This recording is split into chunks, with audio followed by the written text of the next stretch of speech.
You are listening to Radio Long Island City, recorded at our studios near Hell Gate, 9 kilometers north of the Harbor Hill Moraine. And now, the Observatory. The Observatory, Friday the 29th of May, 2026. It is 70 days after the spring equinox. It is 23 days before the summer solstice. In today's episode, spiders, Abe Lincoln, the turkey trot, a scandalous performance in Paris, a flag for the president, Mount Everest, and keeping the peace. The sun rises today at 5:28 a.m.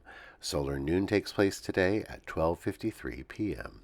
The sun sets today at 8:19 p.m., civil twilight ends at 8:51 p.m., and nautical twilight ends at 9:32 p.m. The length of daytime today is 1 minute 20 seconds longer than yesterday. The moon is in its waxing gibbous phase and is 97% full at midday. The moon sets today at 3:57 a.m., and then it rises again at 7:12 p.m. These are the predicted tides today for Horns Hook. In the wee hours, low tide, 4:15 a.m., 21 centimeters. In the morning, high tide, 10:50 a.m., 1 meter 37. In the afternoon, low tide, 3:31 p.m., 34 centimeters. At night, high tide, 10 p.m., 1 meter 65. In our shared realm of plants and animals, our dense neighborhood is not particularly well equipped with parks. Our public green spaces cluster at the edge of Astoria, along the East River. But they are welcome oases. In them, nature feels tame and benevolent. We certainly don't have to worry about the bears or coyotes that are common on the mainland. And ticks, which are such a scourge further out on Long Island, seem to be of no concern whatsoever. But lurking in the grass at Socrates Sculpture Park, there are spiders, and they can bite. Yellow sac spiders are mildly venomous. Their bite can feel like a sharp bee sting. The bite can swell up and itch and linger for more than a week. For most people, it's an uncomfortable inconvenience to be bitten, but in some cases, the doctors need to be called. Even at its tamest, in an urban park, nature reminds us occasionally it has fangs. Commemorations. It is said that on this day in 1849, President Lincoln uttered one of his most famous aphorisms. You know it.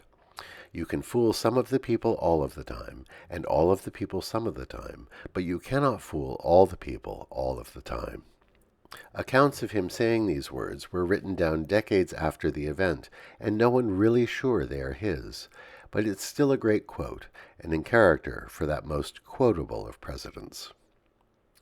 On this day in 1912, 15 young women working for the Curtis Music Publishing Company in Philadelphia met up during their lunch hour to dance the latest craze, the turkey trot. The dance had been invented in San Francisco and swept through the nation via the vaudeville circuit. It was considered highly scandalous. The young women were summarily fired.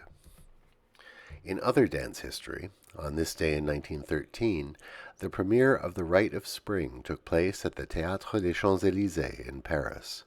Produced by Sergei Diaghilev's Ballet Russe, it featured a score by Igor Stravinsky and choreography and dancing by Vaslav Nijinsky and the company. It celebrated the pagan roots of Russian culture. The posh crowd in the expensive box seats were appalled by the modernity and sexuality of the piece, while the bohemian, avant-garde guests below them in the orchestra were delighted. Shouting and taunts ensued between the two factions, and apparently the police were summoned.